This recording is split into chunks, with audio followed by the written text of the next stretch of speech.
It is in the nature of children and young people to be rather curious beings, eager to learn new things.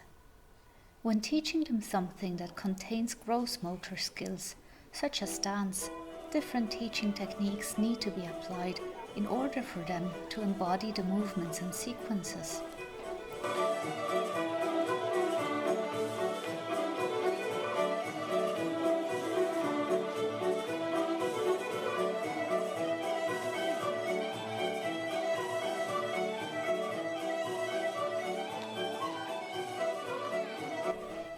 Depending on their age, mental and physical level, each group of individuals will need a different approach to the same skills. Younger children respond very well to play and storytelling, whereas teenagers can be motivated through challenge, intricacy levels and teamwork creation, I found.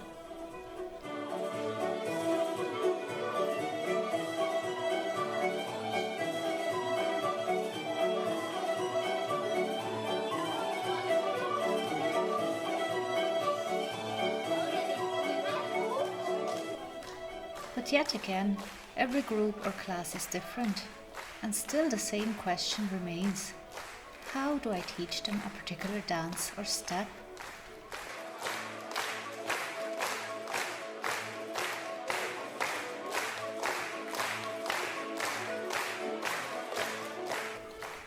This month's talk will offer room for people from different dance backgrounds to share their expertise and advice for those interested in learning more about it.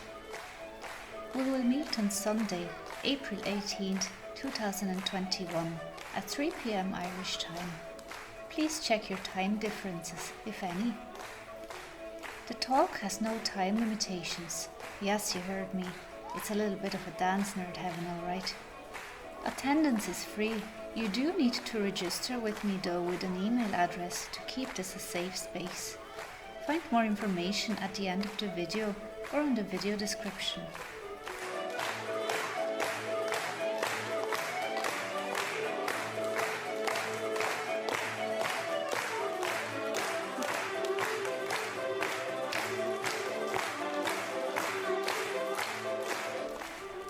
But before I leave you here, you've probably wondered about these young ones dancing on the video. This was a final year presentation of the school I used to teach at. Each class had to present something from a different country. Of course I chose a dance from Ireland, right? The majority of these second graders had a Swiss background with no dance experience at all. So it was really starting from scratch with them in regards of choreographed Irish group dances.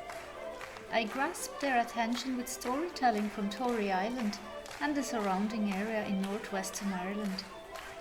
Following that, I explained the nature of the local dance called the Waves of Tory and chose to teach them an adapted version of it that I learned at the Swiss Scéalta. With them dressed all in blue representing the ocean, and engaging the particularly shy ones on creating their own prop to represent something you find in the sea, the plan was ready to be worked on, and all my kids on board with me on this 2-week journey. But I will talk more about that journey, the tricks I used to teach them something they've never been in contact with before in a way that suited them, the challenges we faced, and the joys it brought, along with more observations and experiences in teaching young people next Sunday. So see you soon, take care and stay safe.